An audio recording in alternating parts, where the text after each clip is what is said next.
హైదరాబాద్ లో కన్సల్టేషన్ మరియు 3,500 రూపాయల colour Doppler test Avis hospitals లో ఉచితంగా పొందండి. నమస్తే రమ్మగారు. నమస్తే జయ. ఏదైనా ఒక చిన్న సిరీస్ స్టార్ట్ చేద్దామండి. 2 భాగాలు కథ చెప్తామా? ఓకే. ముగ్గురు పెళ్లి కొడుకులు. ఓ బాగుందండి. పూర్వం మగధ రాజ్యానికి అవంతి నగరం రాజధానిగా ఉండేది. ఆ అవంతి నగరానికి ఒక రాజుగారు ఉండేవారు. ఈయన పేరు కళింగవర్మ. ఆయనకు భార్య, ఒక కుమార్తె పేరు హైమవతి. పిల్ల చక్కగా బాగుండేది. అయితే ఏమైంది, వీళ్ళు ఏమనుకునేవాళ్ళంటే ఒక్కగానొక్క కూతురు అద్భుతమైన వాడికి ఇచ్చి పెళ్లి చేయాలని అనుకునేవాళ్ళు. వీళ్ళకి చాలా దూరంలో ఉన్న ఒక రాజ్యానికి కుంతిభోజుడని రాజుగారు ఉండేవారు. ఆయనకి 7-8 కొడుకులు. వాళ్ళల్లో 7వ కొడుకైన జయభద్రుడు రాజు అవుతాడు, మహారాజు అవుతాడని జోస్యం చెప్పారట. వీళ్ళు ఆ జయభద్రుడికి ఇచ్చి మన పిల్లని పెళ్లి చేస్తే రాణి అవుతుంది మన పిల్ల, వాడిది అద్భుతమైన జాతకం అని చెప్పారని విని చుట్టుపక్కల వాళ్ళ ద్వారా ఆ పిల్లాడికి పిల్లని ఇద్దామని చూశారు. ఓకే. కానీ కుంతిభోజుడు తన కుమారుడికి వారి వధువు అన్వేషణ చేయగల. ఇప్పుడు వాళ్ళ దగ్గర నుంచి రావాలి కదా, మా అబ్బాయి కోసం ఆడపిల్లని చూస్తాం, మీ దగ్గర ఏమైనా ఉందా లేదా, మీ పిల్లని మాకు ఇవ్వండి, అటువంటిది ఏదో రావాలి. ఏమీ రాల. ఏం చేయాలో తెలియలే వీళ్ళకి. కానీ పిల్లని వెతుక్కుంటూ ఎవ్వరూ రాల. పిల్ల చక్కటిదే కానీ ఓకే సంబంధాలు రాల. అప్పుడప్పుడు అట్లా అవుతుంది చూడు. అవును. అయితే వీళ్ళకి కొద్ది రోజులు గడిచాక 2 సంబంధాలు వచ్చినాయి. కాదు, కొన్ని వచ్చినాయి. వాటిల్లో 2 మంచి కాస్త బెటర్గా సెలెక్ట్ చేశారు. ఇది ఏమిటి ఇవి? కుంతల దేశానికి చెందినటువంటి ధనవర్మ, లాటరాజు కొడుకైనటువంటి గుణవర్మ. ధనవర్మకి డబ్బులే ఉన్నాయి కానీ చదువు లేదు. గుణవర్మకి చదువు ఉంది కానీ వాళ్ళ రాజ్యం అప్పుల్లో ఉందని తెలిసింది. ఏం చేయాలి, వాళ్ళ గుంతాలు పడుతున్నారు. అయితే రాజుకి రాణికి ఒకళ్ళకి ఆ అబ్బాయి, రెండో వాళ్ళకి ఈ అబ్బాయి నచ్చారు. ఏదో మాట్లాడుకున్నారు. మాట్లాడుకున్నప్పుడల్లా వాదించుకుని పోట్లాడుకునేవాళ్ళు. వాళ్ళకేముంది వీళ్ళకేముంది, పక్క చక్కగా ఉన్నాడు, రేపొద్దున సంపాదించుకోపోతారా, ఇలాంటివి ఏమో మాటలు వస్తాయి కదా. అమ్మ నాన్నకి ఇద్దరికి చెరుకో అబ్బాయి నచ్చాడు. రాజుగారు ఏం చేశాడు, రాజ్యాధికారం ఉన్నవాడు కాబట్టి, తండ్రి కాబట్టి కాస్త గట్టిగా గుణవర్మకి ఖాయం చేశాడు పిల్లని. అమ్మాయికి ఏం అభ్యంతరాలు లేవు పాపం, అదే ఊరుకుంది. ఎవరో ఒకళ్ళు వివాహం చేస్తాడు తండ్రి. ఈ వర్మకి వాళ్ళకి ఉత్తరాలు రాసి, మీరు తరలి రండి మా ఇంటికి, మా పిల్లనిచ్చి పెళ్లి చేస్తామని ఉత్తరాలు రాశారు. కానీ ఈవిడికి, రాణిగారికి ఏం గుణం గోలా, వాళ్ళ అప్పుల్లో ఉంటేను, ధనవర్మ అయితే వాడి దగ్గర డబ్బులు ఉన్నాయి, చదువుకోపోతే పోయాడు, మన పిల్ల చదువుకుంది కదా, రాజుకు చదువేందుకు, మంత్రులు లేరు, వాళ్ళందరూ ఉంటారు కాబట్టి రాజుకు చదువక్కర్లా అని చెప్పి ఆ ధనవర్మకి రహస్యంగా ఒక దూతను పంపించి, నా భర్త వేరే చోట పిల్లనివ్వాలనుకుంటున్నాడు, నేను మాత్రం మీకు ఇవ్వడానికే డిసైడ్ అయ్యాను, మీరు వచ్చి ఊళ్ళో దిగండి, పిల్లని మీకు అప్పచెప్తాను, వివాహం చేసుకుని తీసుకెళ్ళిపోండి, వివాహం అయ్యాక ఆనాక ఏం చేస్తారు, ఆనకు చేసేదేం లేదు అని ఈవిడ ఉత్తరం రాసి ఒక మనిషిని ఇచ్చి పంపించింది. ఈ ధనవర్మ ఆయనకు పెద్దగా చదువు లేదని కుర్రాడికి ప్రచారంలో ఉంది, వాడికి మంచి సంబంధాలు రావట్లా. ఈ హైమవతి అందగత్తెని, ఈ రాజ్యానికి మంచి పేరుంది, అవంతి నగరానికి చాలా మంచి పేరుంది, అవంతి నగరం కూడా మందే అవుతుందని ఇవన్నీ ఆలోచించుకుని వస్తానని ఉత్తరం రాశాడు. సరే ఏమైంది, గుణవర్మ దిగాడు. మంది మార్బలంతో రాజుగారు ఏర్పరిచిన పెద్ద విడిదిలో దిగాడు. ధనవర్మ కూడా రాణిగారు రహస్యంగా ఏర్పరిచినటువంటి ఒక మారుమూల భవనంలో సుమారైన మంది మార్బలం వారు పెద్దగానే దిగాడు. ఈ వచ్చిన పెళ్లి చుట్టాల్లో ఈ కొత్తగా వచ్చిన 2వ పెళ్లి చుట్టాలు ఎవరికి అర్థం కాల. ఓకే. గుంపంతా ఒకలాగానే ఉంది. పైగా పెళ్ళిళ్ళు అనేసరికల్లా ఎక్కువగా మగవాళ్ళు వస్తారు. ఈ మగ గుంపులో అందరూ ధనుర్బాణాలును గద అవి ఇవి కత్తి, వరలో కత్తులు, మీసాలు, పుస్తీలు అవి ధరించిన వాళ్ళే ఉన్నారు, తలపాగాలు. ఈ 2 వేరు గుంపులు వచ్చాయని పెద్దగా జనానికి అర్థం కాల. దిగేశారు. దిగేసిన తర్వాత ఏం చేసింది రాణిగారు, ముందు రోజు పొద్దున పెళ్లి కూతురుని చేశాక సాయంకాలము ఒక దాసి మంచి జమాజట్టిలాగా ఉన్నదాన్ని ఒకదాన్ని ఎంచుకుని, ముసే రాకుమార్తెని పూల బుట్టలో కూర్చోబెడతాము, ఆ బుట్ట నెత్తి మీద ఎక్కించుకుని తీసుకుపో. రాజకుమార్తె కొంచెం 7 మల్లెలు ఎత్తు సుకుమారే. ఆ దాసి పనిచేసేది అది 6 అడుగులు ఉండేది. కొంచెం హఠాకటాగా ఉన్నవాళ్ళు మోసేస్తారు. అక్కడి నుంచి ఏం చేశారు, ఈ రాజకుమార్తెను ఒక బుట్టలో పెట్టి బుట్ట దాసి దాన్ని నెత్తికెక్కించారు. నెత్తికెక్కిస్తే అది మెల్లిగా తీసుకెళ్తోంది. ఈ బుట్ట పెళ్లివాళ్ళ తాలూకే బుట్టలు, పువ్వుల బుట్టలు అవి వస్తాయి కదా, పట్టించుకోవాలి. ఇంతలో ఏమైంది, అక్కడ ఆ పూట ఒక 2-3 రోజులుగానే వీళ్ళకి ఒక పీలర్ వచ్చింది. ఈ దొంగలు బాగా దోపిడీ దొంగలు తిరుగుతున్నారు ఊళ్ళో అని. ఓహో! ఇప్పుడు పెళ్లి సమూహాలు అవి వచ్చినప్పుడు ఈజీ దొంగతనాలు. ఎవరెవరో తెలీదు. అవునవును. వీళ్ళ మొహాలు వాళ్ళ మొహాలు ఒకళ్ళకొకళ్ళు తెలీదు. దాసదాసీగణం వస్తారు. ఆడవాళ్ళు పెళ్లికి తరలి వచ్చినా కూడా చిన్న సమూహం ఉంటుంది. ఉమ్, ఉమ్. ఈ సెక్యూరిటీ పెళ్లి వాళ్ళ పేరుతోటి వెళ్ళిపోయి వాళ్ళని బెదిరించి తీసేసుకోవచ్చు. దొంగలు చేరారు ఊళ్ళో. ఈ దాసి బుట్టలు పెట్టుకుని తీసుకెళ్తూ ఎక్కడైతే ధనవర్మ వాళ్ళు దిగి ఉన్నారో ఆ వైపుకి తీసుకెళ్ళటం మొదలుపెట్టింది. ఓకే. ముందుకెళ్ళేసరికల్లా అక్కడేదో చిన్న అగ్ని ప్రమాదం జరిగింది. ఆ రోడ్డులో తాటాకు పందిళ్ళేవో వేసున్నాయి. ఓ పందిరి అంటుకున్న సార్ అంతా హాహాకారాలు, గందరగోళం, అరుపులు, కేకలు. ఎవరెటు వెళ్తున్నారో అర్థం కాలేదు.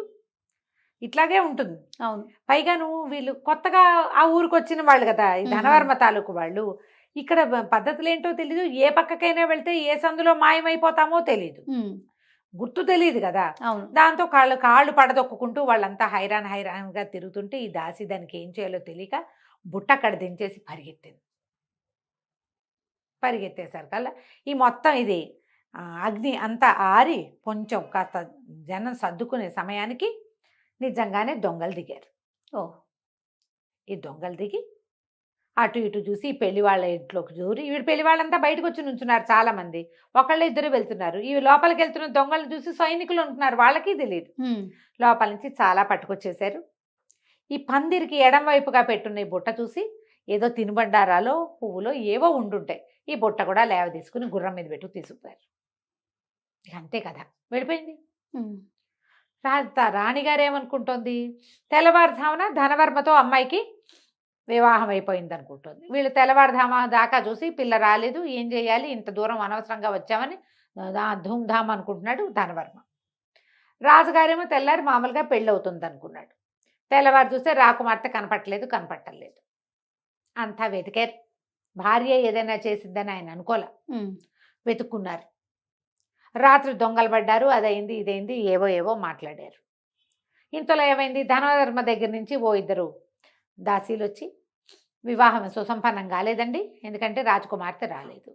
ఈవిడ కంగారు పడింది. ఇప్పుడు ఏమైపోయింది, ఆ దాసిని పట్టుకున్నారు. అది ఇంటికి వెళ్ళిపోయింది దాని దారిని. అది దాసిని పట్టుకొచ్చేసరికల్లా నాకేం తెలుసండి, మీరు ఇచ్చిన బుట్ట నేను అందులో రాజకుమార్తె ఉందని దానికి తెలియదు. బుట్ట నేను అక్కడ వెళ్ళిపోయాను. పెళ్లి వాళ్ళ ఇంట్లో దింపిరమ్మన్నారు. అక్కడేమో అగ్ని ప్రమాదము, ఇదంతా గందరగోళంగా ఉన్నారు. వాళ్ళకి పంపించాల్సిన బుట్ట వాకిట్లో ఉంటే వాళ్ళు లోపల పెట్టుకోరు, మరి పెట్టుకుంటారు.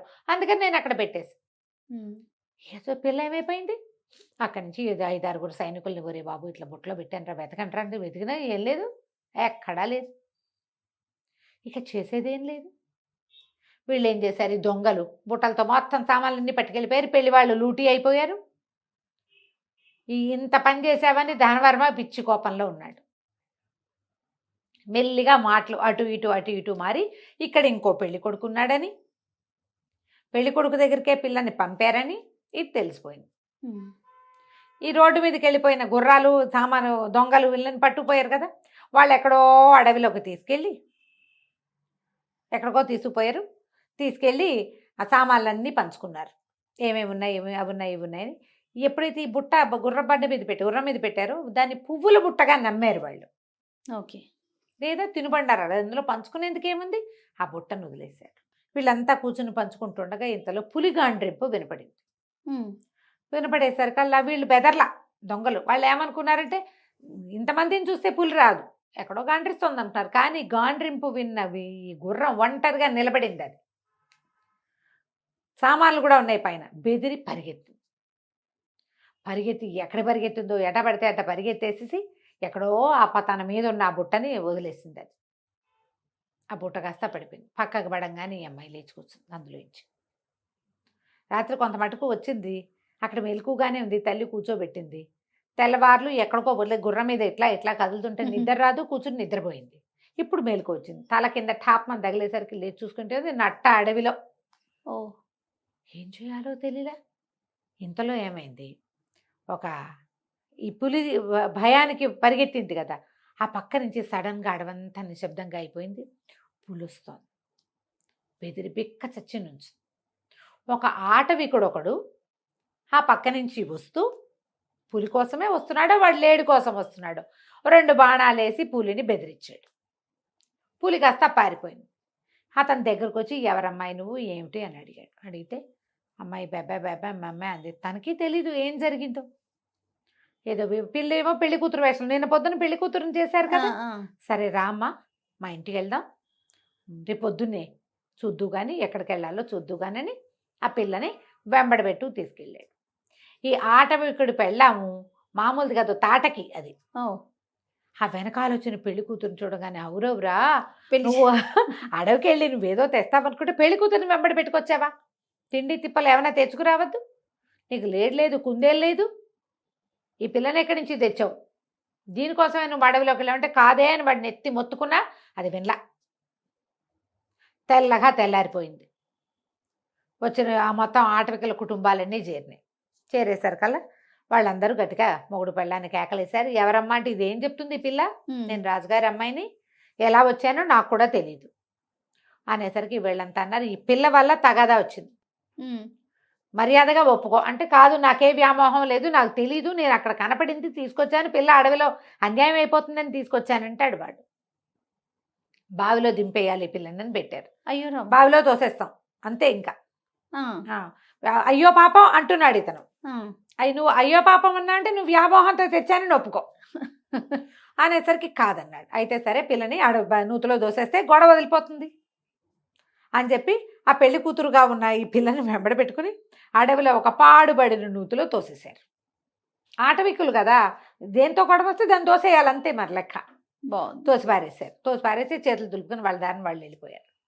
దొంగలకు కూడా తమ రాజకుమార్తెను తెచ్చామని తెలియదు, మోసుకొచ్చిన దానికి కూడా తన రాజకుమార్తెను తెచ్చానని తెలియదు. బాగుంది. ఇందులో పడిపోయి ఆ పడిపోయిన పిల్ల ఢామని కిందకి వెళ్ళిపోలే, ఏవో అల్లిబిల్లిగా చెట్లు అవి ఇవి అల్లుకుని ఉన్నాయి. లోపల ఒక చెట్టు మీద పడింది.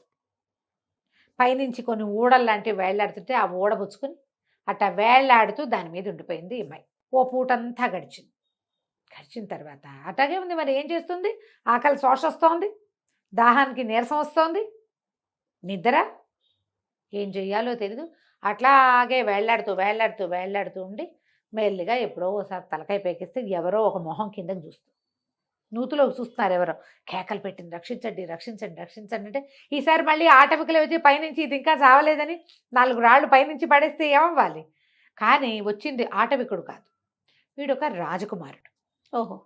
అతను ఏం చేశాడు, గుర్రం ఏదో వేసుకొచ్చాడు, గుర్రపు కళ్ళేలకున్న తాడి వేసి ఆ పిల్లని పైకి లాగి కూర్చోబెట్టి ఎవరమ్మాయి ఏంటంటే వలవల పెళ్లి కూతురు వేషం, ఆ మొహం అంతా జుట్టు గిట్టు అంతా పోయి కాళ్ళ కాటికి అదంతా కరిగిపోయి లోపలికి పడేసరికి చిన్న పొన్న దెబ్బలు కూడా తగిలినాయి.